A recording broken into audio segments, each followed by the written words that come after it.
Welcome back to Our Hyphen with Cherelle and Sade. What exactly does our hyphen represent, you may ask?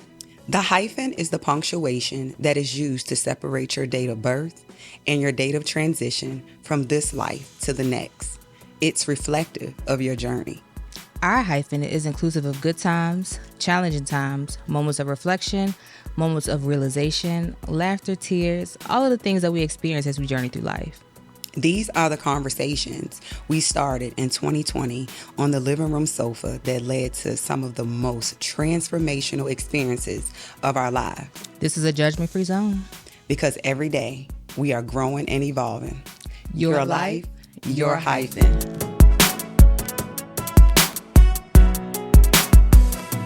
Welcome back to episode 18 of Our Hyphen. I know y'all been wondering where we are. Well, we got a new home, y'all, and we are so excited that we are partnering with a media company that's going to get us right, that's going to help us, make this everything that we know it's supposed to be. What's up, Tiff? Girl, the month of August Listen, was too much for me to handle we made by it through. myself. We made it through. It was too much for me to handle by myself, but we made it. And we made it by the help of each other's support, the grace of God. Yeah. So let's check in. I think this is a good starting point because, we've talked, but in terms of really expanding upon the month of August, what's been going on, because we were MIA, We were really and to be MIA. transparent, that was that was not something we had planned. I kind of hit But you it up. was I was needed. like, look, I need a second. Can we take a hiatus? And we realized that we both needed the break. We both needed to exhale, Yeah. inhale, exhale, inhale. We both needed that. Just a moment to breathe. Yep. Our moment of silence, our moment of privacy. Mm-hmm. Our Pastor Henry preached about that yesterday, having that moment of privacy and moment of silence. So we needed that. Yeah. It was confirmation.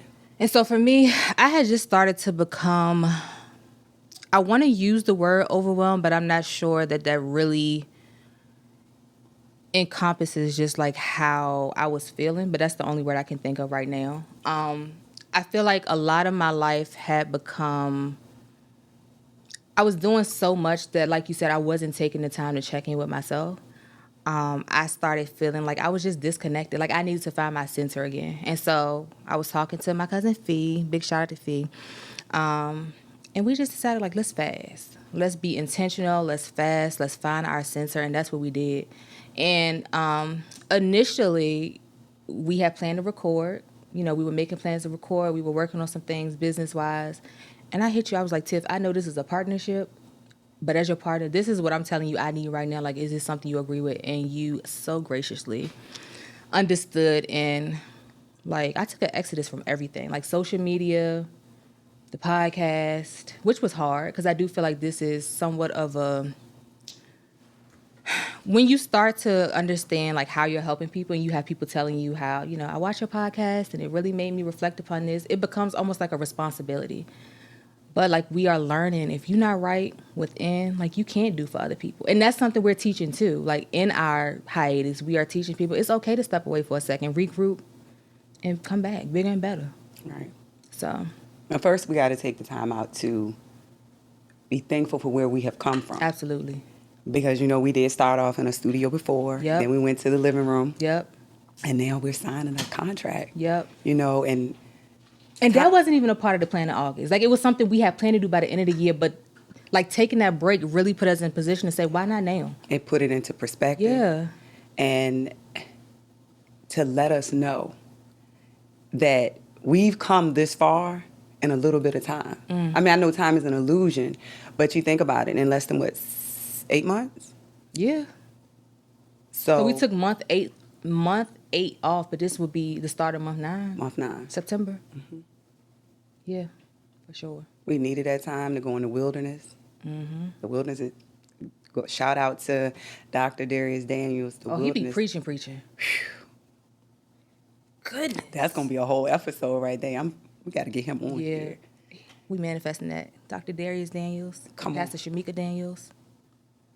And even that, even stepping away from my day-to-day in terms of social media and trying to keep up with that, want to keep the algorithm going, recording for the podcast. We were doing early morning podcasts. Mm-hmm. So, we have late evenings because we both work like crazy. We get home late.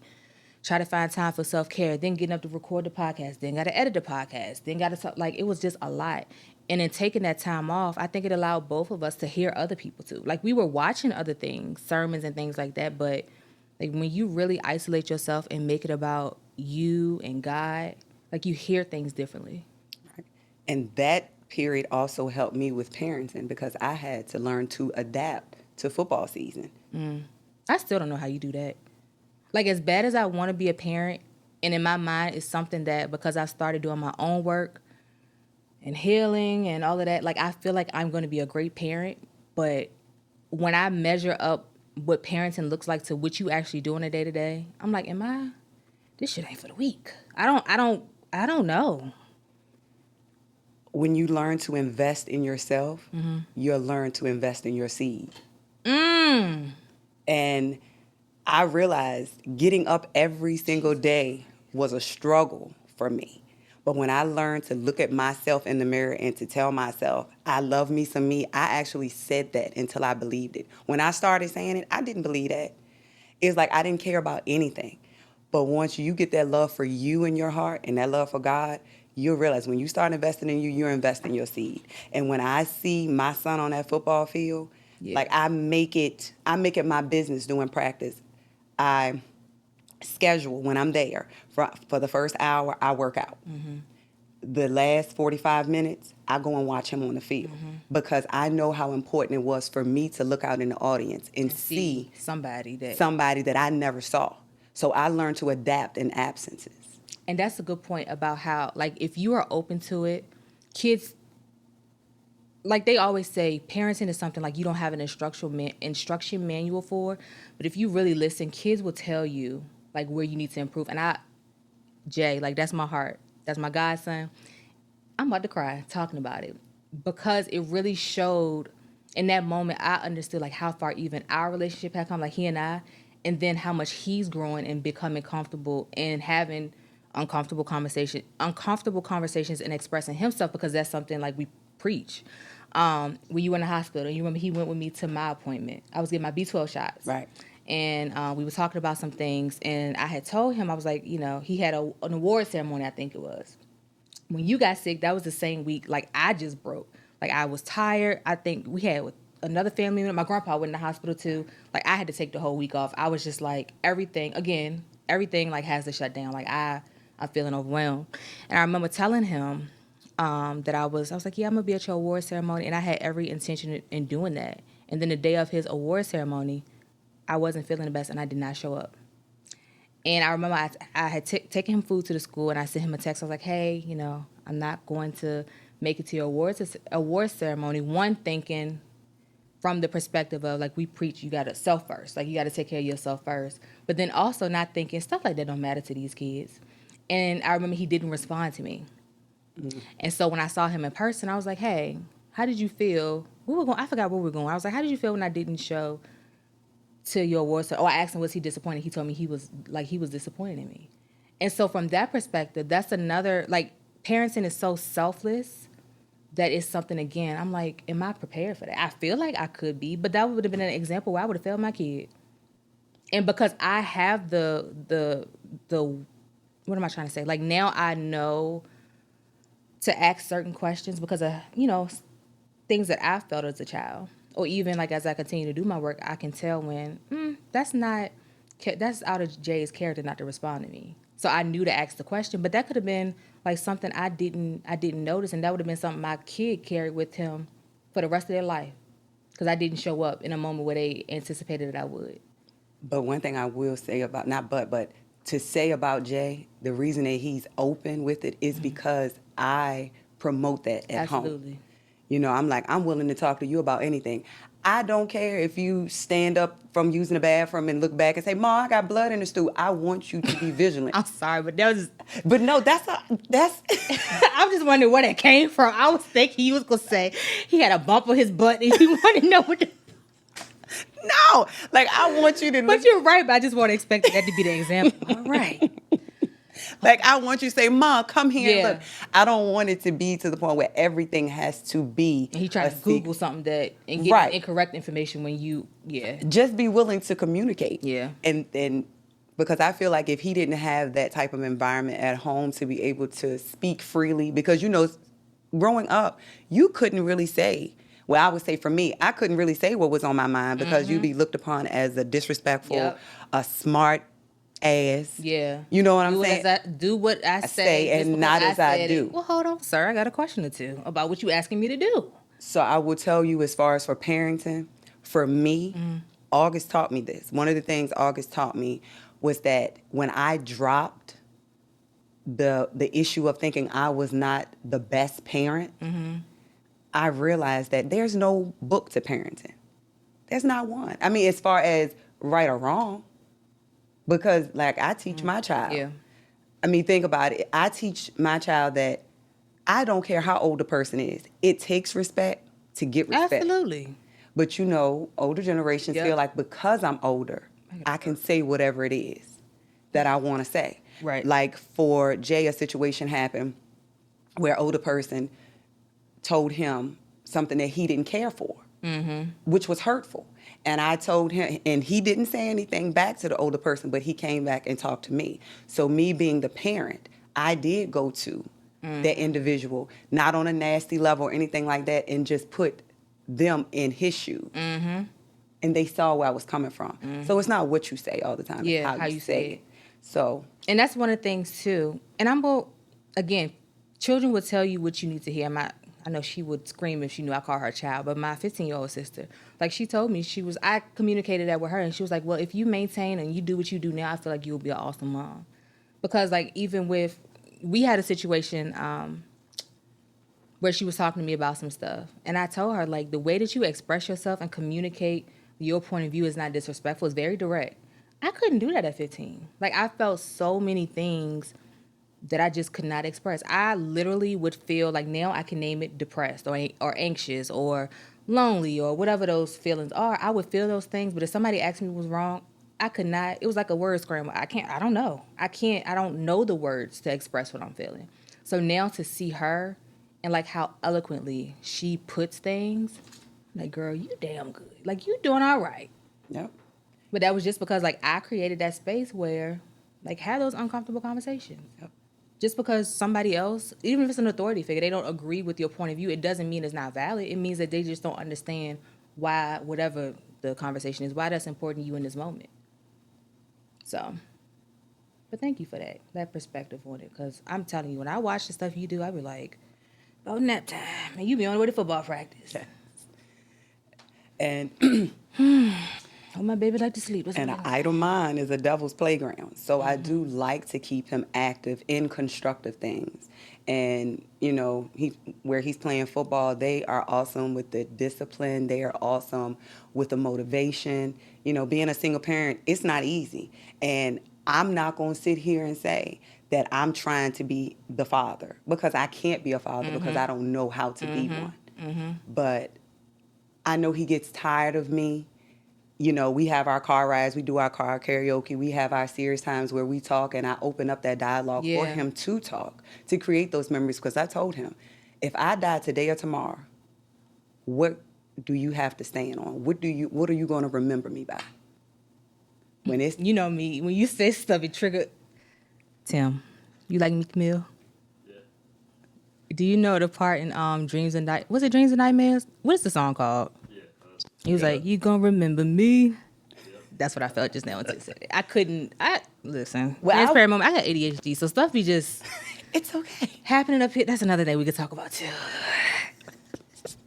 But now that you say that, like, the month of August have also taught me, I live my life like someone is scripting my obituary. Oh my God. I don't want now I'm a mortician, for the record. Goodness. And I do see people where ministers will go and have to talk to the family, and to each his own.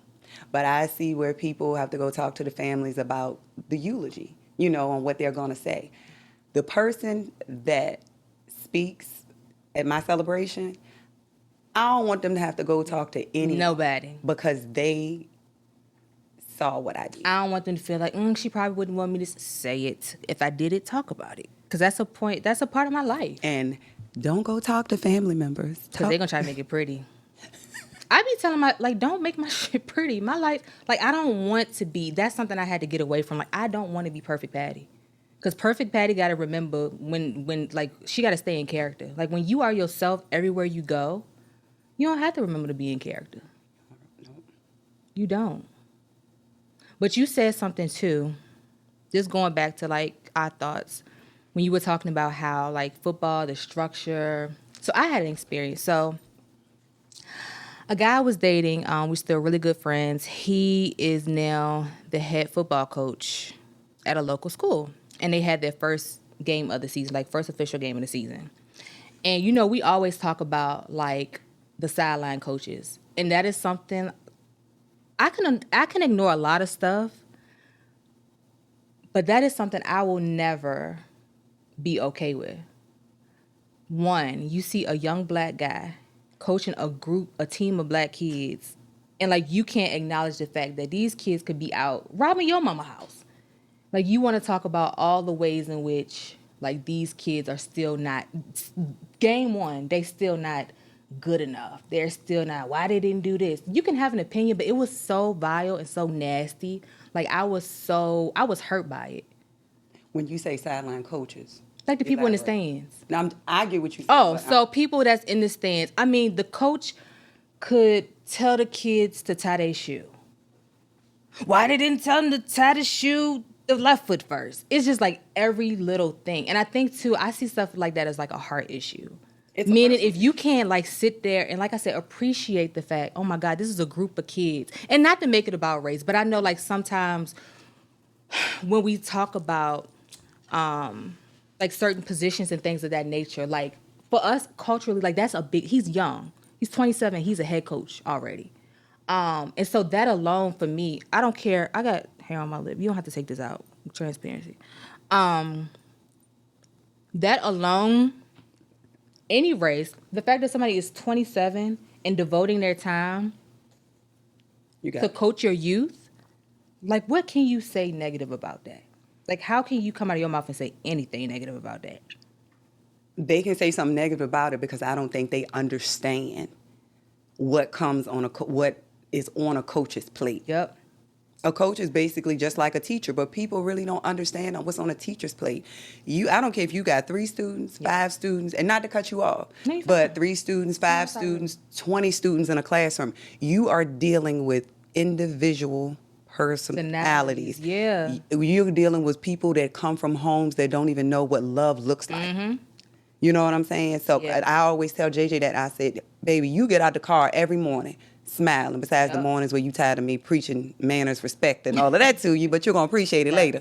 I said, but everyone don't go home to a loving household. That's so true. Everyone doesn't go home to, they can hit the light switch. And they come on. And everyone doesn't come home where they can open a refrigerator and there's food in there. Some people don't have a refrigerator. Yeah. So, you know.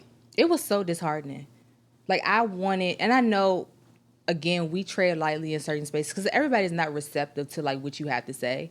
But I so badly at halftime, like, wanted to pull the main character and be like, yo, I want you, like, I really want you to think about just how nasty, like, you're spewing, like, so much negativity right now. But that's a group of kids. Those are the kids that's going to be taking care of you when you get old in some way, whether they're making political decisions, whether they're making the business decisions at the bank, and how, you know, it affects how you handle your banking system. Like, that's your future right there. One of the kids, and at the end of the game, they won the game. So congratulations. Congratulations. But one of the kids, he was so excited. He said, we going to the championship. Oh. And when he said that, the same guy, he was like, no, y'all not. Oh, shoot, no, y'all not. Like, what? Killed his dream like that. That's an individual problem. That is a heart issue. Self. And so, like, I don't know. You were talking about, like, that just, I don't even know what place I had in this conversation. It's okay. But that was a moment I was sitting there, and it was like I was hurting for, like, just the world, like, the nature of just our human interaction in that moment. Humanity. Yeah. But if they were given the opportunity to go be a coach, they wouldn't even take it. That's what I said. I said football season come every single time, the same time every single year.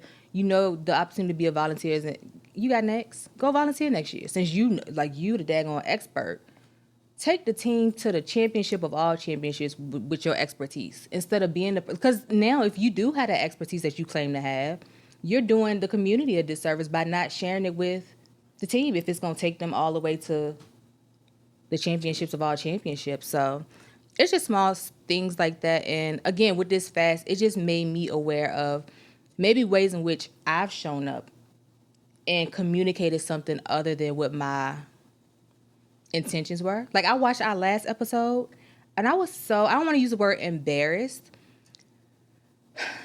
but I saw the work that I needed to do when we were talking about like how I can cut people off. And we gave the analogy of like if somebody was on the side of the road, certain people wouldn't stop for. Like, that's a heart issue. It is. And during my fast, I was reading the book, oh my God. Oh, go ahead. Go ahead. The Bait of Satan by John Bevere or something like that. And it was talking about like just issues of the heart and how like when you hold on to stuff, like you stop your blessings because you don't allow for there to be an opportunity for you to continue learning. Like, it's almost like a blockage. And so I was convicted on that. Even though what I was communicating stands the same, meaning don't let people play in your face. But the fact that in somebody's time of need, I care so much about maintaining that point of like, don't play in my face, that I wouldn't stop and help you. Some certain people, that's an issue. For certain people, you can't stop for everybody. But you know exactly the type, you know what I'm talking about. That's the issue. Don't coddle me in this. That is an issue. Depending on who it is. We're not going to stop for strangers. If you stop for a stranger... We weren't talking about strangers. We was talking about specific individuals. Yeah. Okay. Yeah. That is a heart issue. And so, like, that's something that, like, forgiveness. But that's growth, that you're able to identify that. I was like, ew. What we say, we're evolving and growing every day. Like, literally, I was like, ew, Trees. Like, that's not... And you're working on that, right? Mm-hmm. I didn't realize how much unforgiveness, and I guess that's a point too, like unforgiveness shows up in different ways. Like, we hold that and we store it differently. Like, so for you, unforgiveness doesn't necessarily look like not talking to people. For me, that's what it, like when I just stop, I remove myself. And I think I do it to protect myself, but it's also it's like a little inkling of manipulation in that. I had to come to that realization too. Like, that is a form of manipulation. Like, I'm going to hold you to your offense, but we want God to forgive us. We want other people to understand when we did something that we didn't mean. But I'm going to hold you to your offense to the point where you can't even talk to me. Like, sitting there. Like, that's not... I'm not saying I'm going to change that Zelle tomorrow. I still... But you like that... But that's the idea of you liking the chase, right? It's certain... Hold on, let me think about your question. Depending on who it is? I like the idea of being the person that changes the dynamic of you feeling like you can just like do certain things to people. Like, you can be a certain way to people and they accept it. I like to hold people accountable because I like for people to hold me accountable. But my idea of holding people accountable sometimes does not allow for grace. Okay. And I also learned, like, I put a time and a limit on what grace looks like. So in other words, I'm kind of like a 2 strikes, 3 strikes, you out of here. And who says like that's... I don't know. I just been doing a lot of thinking and trying to hold myself accountable better. But there's nothing wrong with removing yourself with things that don't make you happy anymore. I agree with that. But I think it's the way in which... You do it. How you execute it. You know this. You know I'm very... So what's an alternative to blocking? I think the blocking happens because I am very understanding. And so if I create a space where the communication can continue, at some point I'll have like empathy. And because sometimes people don't mean to offend us, but that also, like we always say, 2 things can exist. That can also mean they still not ready to do the work that they need to do to be in your space. And so from my perspective, like, I can't allow... Think about a peach. You got 2 peaches, one is starting to rot. If you put both of those peaches in the same bowl and they close to each other, at some point the mold from the decaying peach is going to also get on the perfectly normal peach. And so from that perspective, like, sometimes I have to remove myself out of that fruit bowl because it's too much going on. I don't want to be the residual effect of what you got going on. Is it because you don't like the way it's making you feel? Is it making you evolve? Is it making you uncomfortable? Or is this just you not wanting to deal with it? We was having that conversation in the car, and I don't think either one of us got the answer to that in terms of how to know. Like we were talking about on the way this morning to get our makeup done, we were talking about generational curses and how we acknowledge that some people before us had to go through. I got a burp. Excuse me. Some people before us, had some pretty tough experiences. That looks different for everybody. But now, as we are trying to break those things, why do we want that to be easy? Why do we want to limit those experiences where we do feel hurt? It's probably going to take just as much hurt, pain, suffering, frustration, sadness, depression in the other direction of things to correct those things that have already been passed down for generations. Those feelings of, we talk about the spirit of rejection. We talk about, relationships. But changing our perspective, for me, the month of August has taught me that instead of looking at it as rejection, look at it as God's protection. Because I'm gonna give you a prime example. For me, when I first started my business, I thought it was gonna be wham bam, thank you, ma'am, here we go. But look at what I had to go through and going through. And I can relate that to the Bible. Look at Exodus, where when God led the people out of Egypt, the Israelites. First lady. Hey, it led the Israelites out of Egypt. And he had the option to take them the short way or the long way. But he knew if he took them through the shortcut, that they weren't ready to face certain battles. So I feel like God has taken us, or taken me, because look at that battle I was fighting for 13 years. But he took me through the long way, through the wilderness, through the season of transition, so that when I got so far in that I couldn't turn back. You get what I'm saying? I couldn't just say, you know what, I'm just going to give up. I'm not going to worry about it. I came too far. So, and I just kept on pushing. So when I changed my perspective of look at the perspective of how, like I told you about being a bad parent. You know what? I'm not a bad parent. I'm letting those issues go. I'm going to use that as my foundation. The absence of who I thought was important people in my life. I let that go and say, you know what? I'm willing to proceed forward with a healthy relationship. Learning to choose me. And once I did change that perspective, I don't have a bad day. I wake up every day and I ask God, what lesson is it that you're trying to teach me? Whatever it is that's going on, I'm going to try my best to learn a lesson in that. So I don't look at rejection. I don't look at it as rejection. I look at it as God's protection. Another thing with the dating scene. It's not rejection anymore. I'm going to give you the prime example. One guy, I hit him up, and he has a nice car. We have been communicating back and forth on Instagram. So I did this to myself. Can't blame the devil when you dancing on a glass table. Yes, I'm getting that tatted on me. I did it to myself.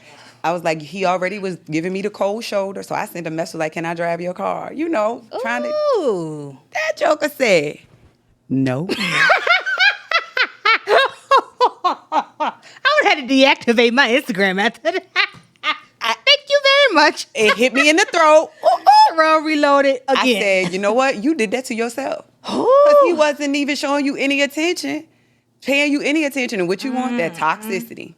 Right? But I know it's God's protection, the reason that I'm not dating, because the season that I'm in, I would lead with sex. And not talking about physically, but like I told you, I take a shower. I walk around the house, girl. I swear, I feel like I am making a movie. I just feel sexy. But I would lead with sex if I was in a relationship. So I do feel like that's God's, or starting to date. And I feel like that's God's protection, because that's not what I want to lead with. What's that quote, Darius Daniels? To paraphrase it, he said, some things don't exit your life until you Make them exit. Right. So my perspective a lot of times is going back to like how we were raised in the church. And I had this false sense of whatever you need to change, just pray about it. Just pray about it and God will do it. So in that situation where you're talking about leading with sex, at what point do you exercise your ability to do the opposite? Like, you're going to have to be put in a situation where you want to lead with sex, but you choose to do the opposite. You know what I'm saying? Like, how do you exercise that muscle of learning not to lead with sex if you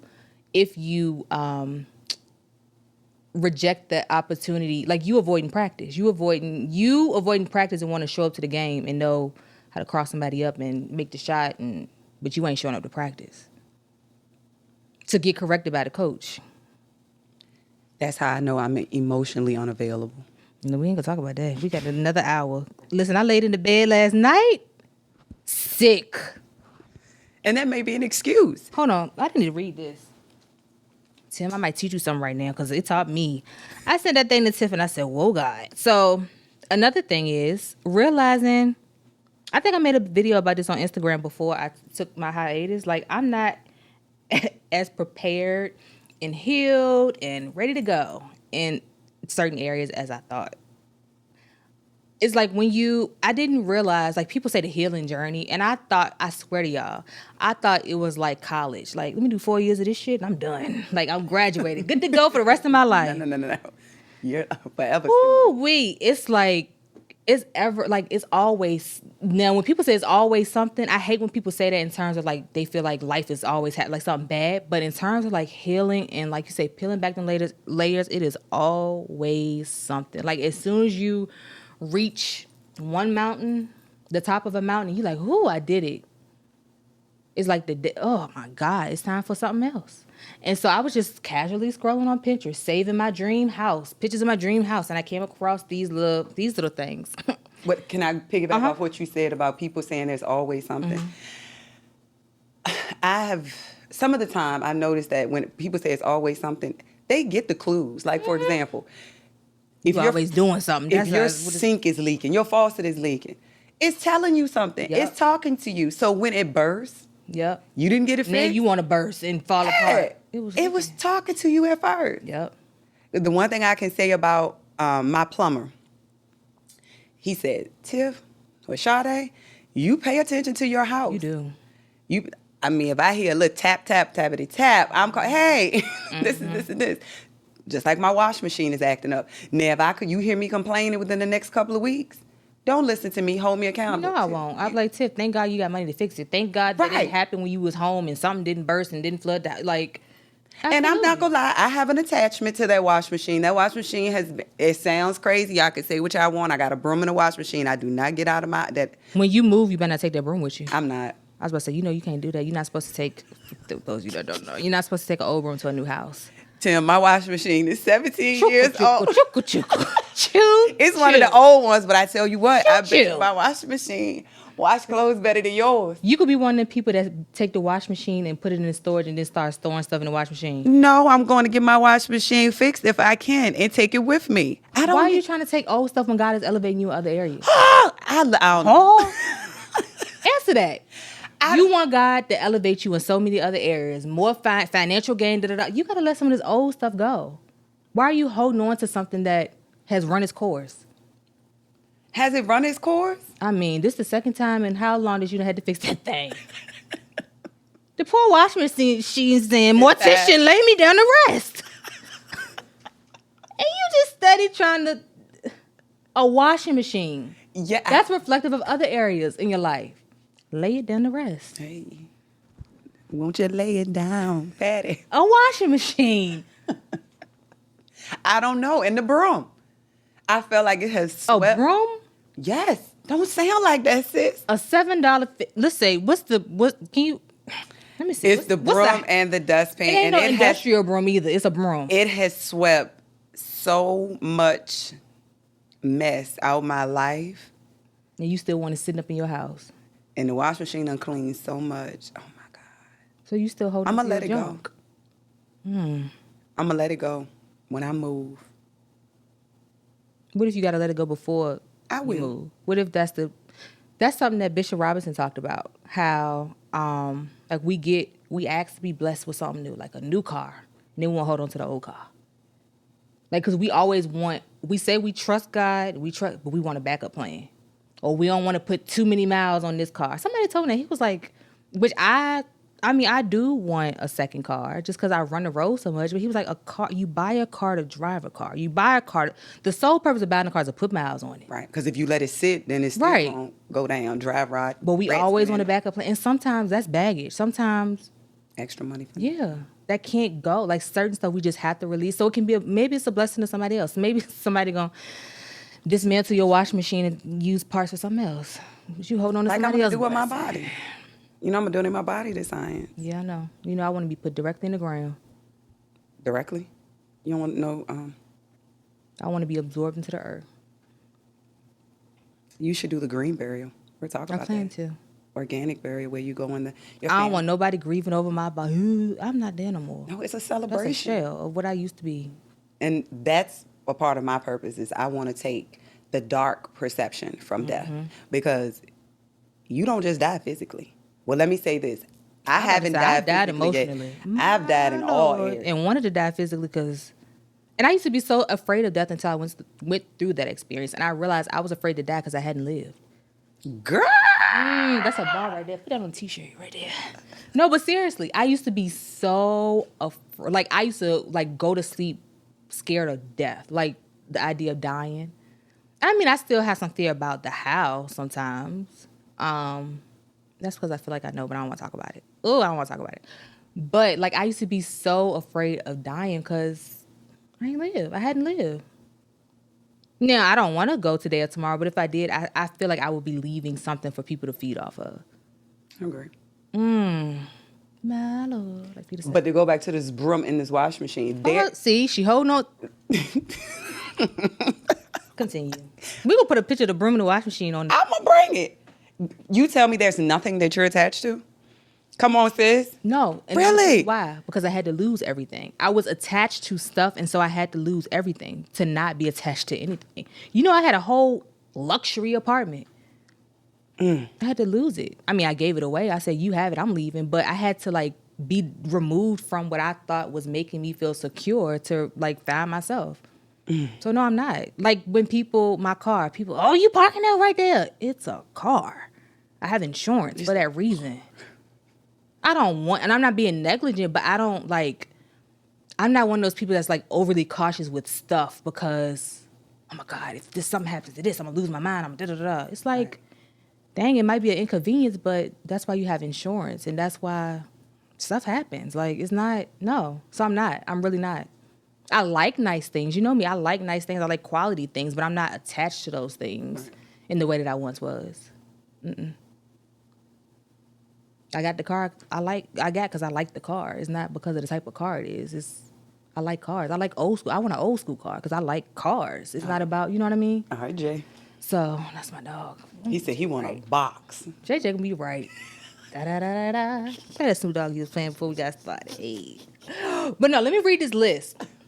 See, we're trying to get away from the emotional unavailability.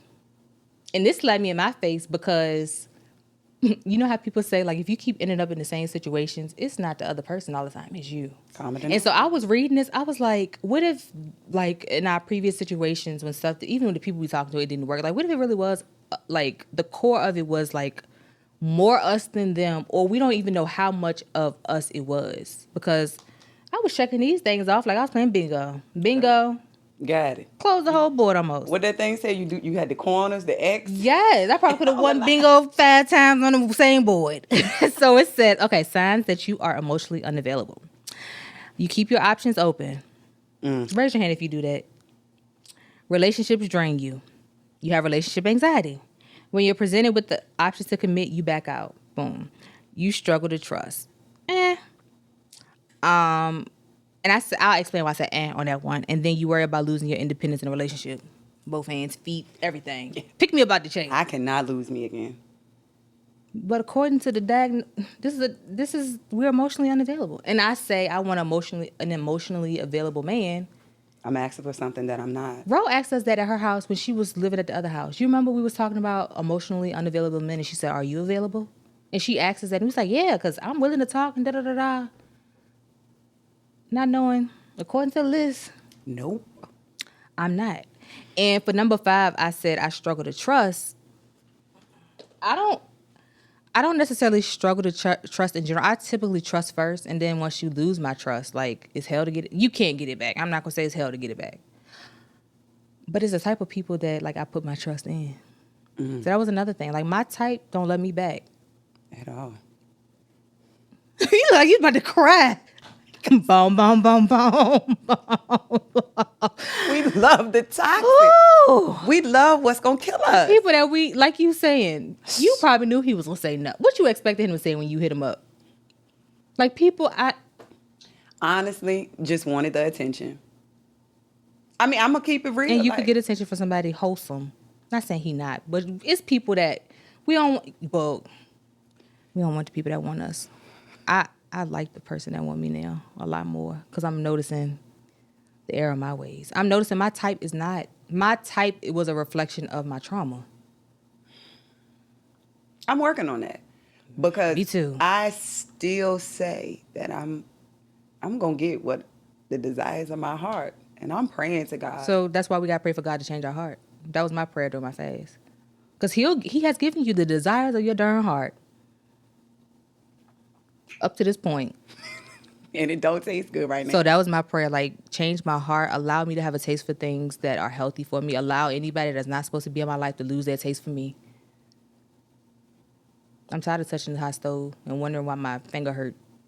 My appealing. You got Yeah. to put some Neosporin on it. Yeah, keeping Neosporin rich all these years later. So that's the prayer.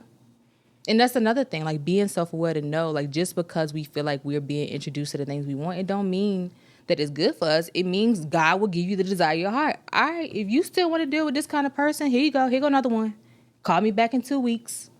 I'll be Call here me for back you. in a year. They said Jesus on the main line. Your chest hurting, and I'll be here. Because you have not prayed for the core issue. Change my heart. Just like when we changed our eating. Like, we literally had to find different foods to replace the things that we once craved. Mm-hmm. And now look, and we're creatures of habit. So when you continue to practice something, like for me, the sugar, I'll get a soda. If I have the taste for it, I'm going to get it. And it tastes disgusting. It does. Liquid I'll take one. sugar. I can even taste the vegetable oil now in Mountain Dew. You know, It's that's just like your taste buds change the taste. Slick like you ice skating. Change my palate. That was my prayer. So, like, when you see things that once, I mean, and we have had those experiences, like, in smaller doses in terms of, like, the type of men. But now, like, as we continue to pray that prayer, it'll change. Yeah, don't get me So then wrong. you will get the desires of your heart, because your heart will desire what's good for you. I mean, I backslide and Oh, yeah, that's a part of the journey. yes, Lord. In anything. I will get that piece of cake, that lemon cheese, And enjoy it for that moment. I do. I Yeah. celebrate my wins. I call that a win because guess what? I know I'm going to go tomorrow and I'm going to work it out. I had French fries Work it today. out. Hadn't had French fries in I don't know how long, because that was a part of my fast too. Like, being being very conscious of what was going in my mouth, and it was good. But it don't make me want, I gotta have some more tomorrow, and the next day, and the next day. And my palate for food has changed so much that a lot of times I don't eat because, like, a lot of stuff does not just taste good to me. Like, I can watch people eat something that I once loved, and I'm like, ugh. Because you know now the health benefits of it, the pros and the cons. I've had time away from it to be able to be, like, now on the outside looking in and see, I haven't had that in a while, and I don't feel like chicken. I've been allergic to chicken, apples, and rice since college. I've been eating chicken, apples, and rice up until, like, off and on up until, like, this year. Like, why am I still eating stuff that has proven time and time again is not good for me? Can't blame the devil when you're dancing on a glass table. And I'm tired. Wondering why I'm tired. Because you eating chicken, sis. And you know it. Like, I literally will indulge in chicken, and then a couple days, like, for 2 or 3 days after that, like, I am so lethargic, it's not funny. But I want that chicken. Like, that's insane. We want what's killing us. We want what's killing us. Relationships, food, the toxicity. We gotta wrap this thing on up. So, in terms of, but that's a good point. We want what's killing us. And I want to say this for the record. Y'all see me with my journal. This is for the month of August, I will say I wrote, and writing for me is something that my girl Cherelle helped me with, and it's saved my life. But for the month of August, I wrote these pages. Every single page is filled. It's any and everything. It's my life. And I keep this journal like Maggie on The Simpsons with that Me too. pacifier. I have it everywhere I go. And I'm just like, Something might happen. it's an outlet for when I don't want to talk to anybody. I just open my book up, get my glass of wine, and just write. When I'm alone in the room, sometimes I love writing. It's a safe space, and I do believe, like I always say, my books, somebody gonna publish them things, and they're gonna mean something to somebody, and that's literally what I do it for. I hope Jay Yep. gets mine and decide to do something. Maybe he'll hand them off to his future wife. That would be beautiful. I would love for JJ to be like Kevin Durant. I love the way he give his mother. That's my inspiration. He will, because you're instilling it. You're pouring into him, so he is gonna pour back into you. I know Jay gets out of me. I don't think so. He do. He said he do. me, Mom, you gonna be quiet. Especially when we get together, he probably like, Lord, when's she going home? But he listened, because look how when Pastor Hammy was preaching and he looked back. Y'all must have talked to him before church. We should have talked to you while you talking. But no, like we said, like when the pastor tell you, turn to your neighbor and say, it's okay to talk in church then. But no, that was something that stood out to him. So and it was okay for him to say something about it. Yep. And look how I was going to get on him. Breaking the generational curses. He was going to get on. Yep. Till we be talking in church. Passing a note. Yeah. So. Yeah, we better wrap this up for Tim put us out.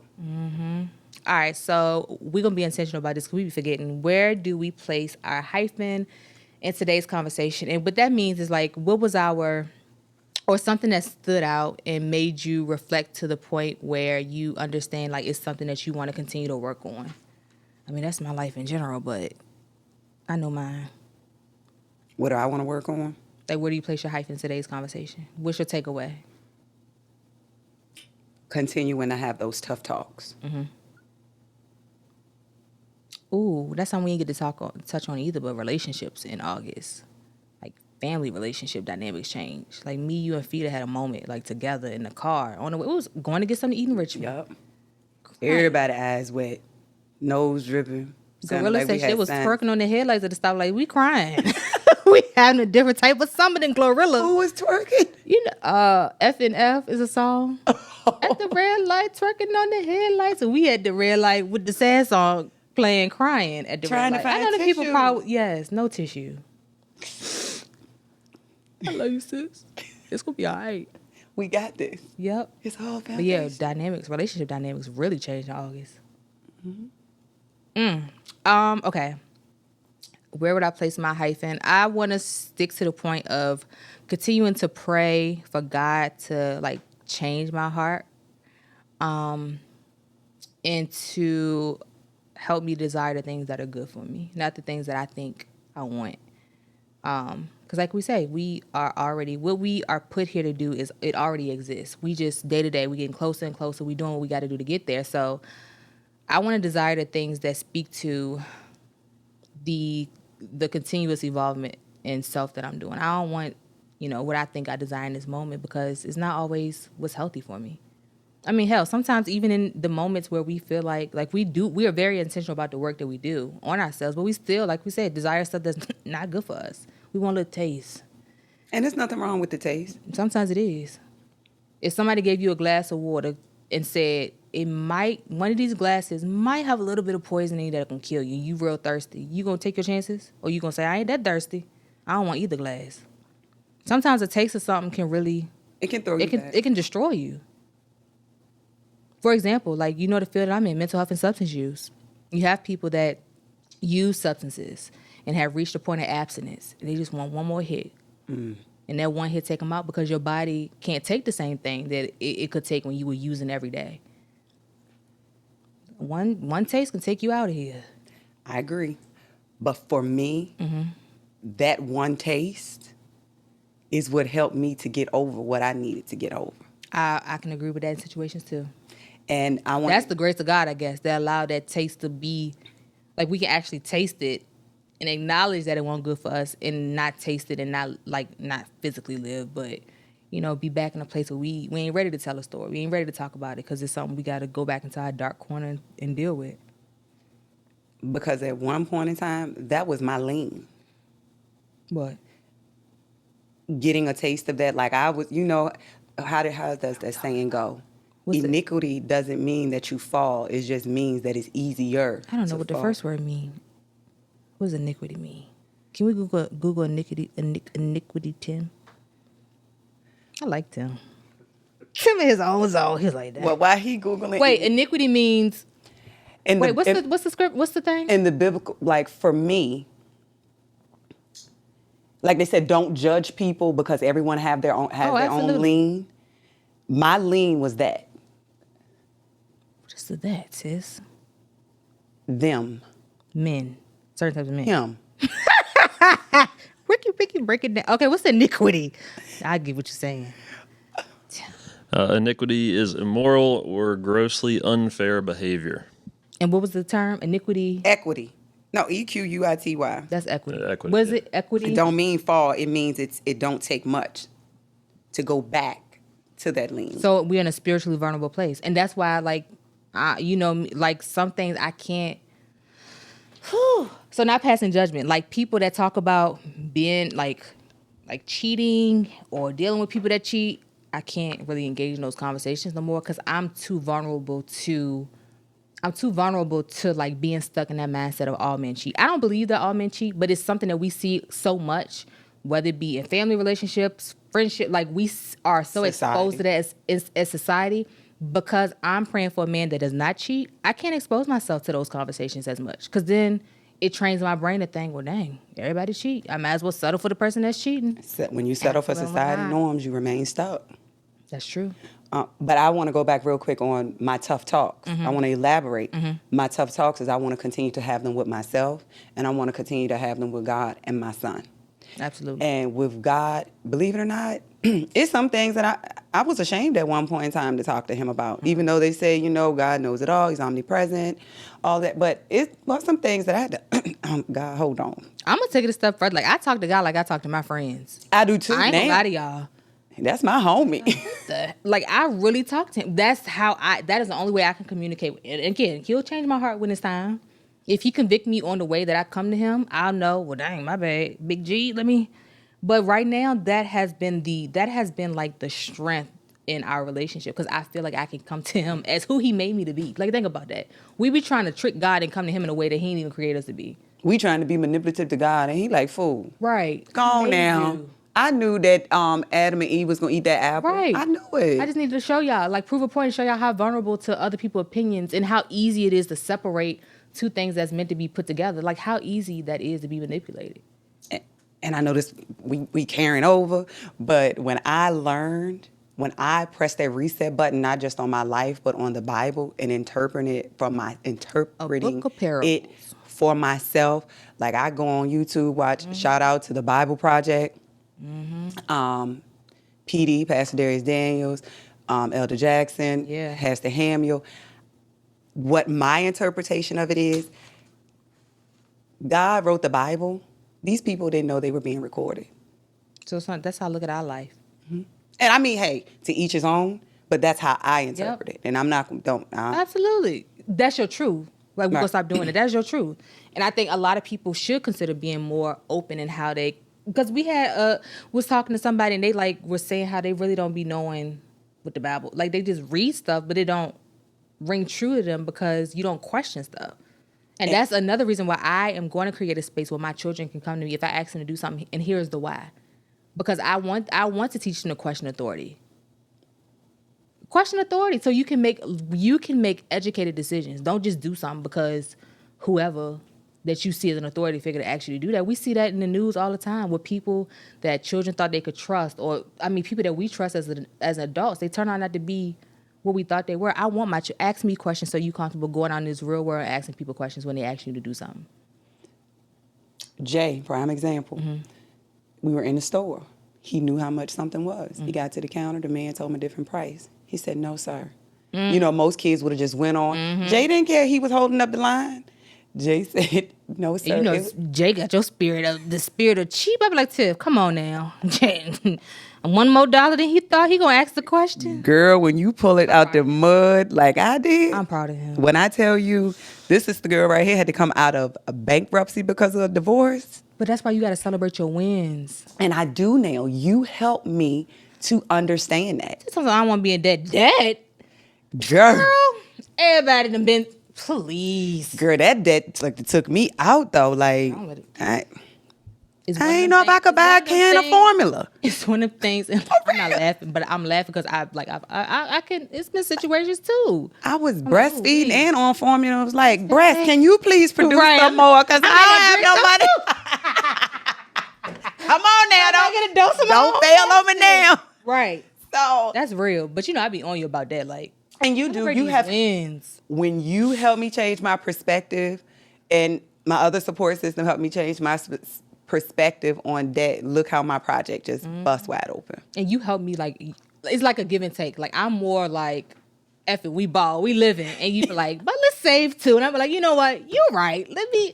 So it's balanced though. It's good balance. Because believe it or not, that rainy day is coming to make you appreciate the sunshine. But think about it, a rainy day is only a rainy day when you ain't got your umbrella. So when we prepare here, Girl, you said problems that. are only problems because you don't have an immediate solution.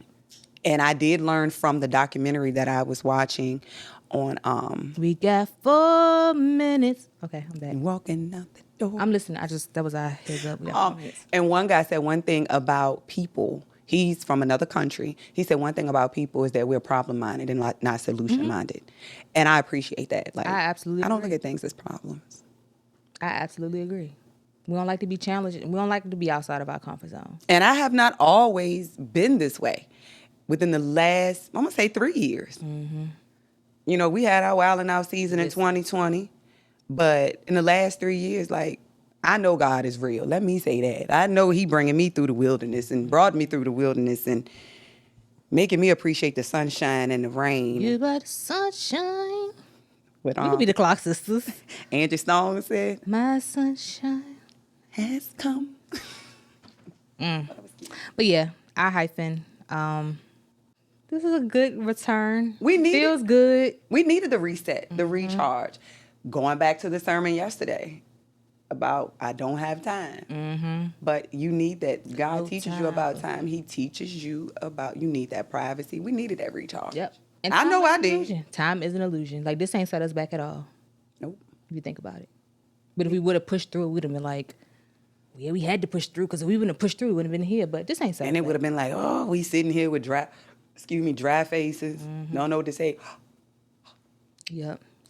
So yes, thank you for sticking with us. We look forward to having more conversations with you all. Be sure to follow us on our social media accounts, and we'll see you all next Hit episode. that like button. Hit that like button. Like, subscribe. subscribe, all of that.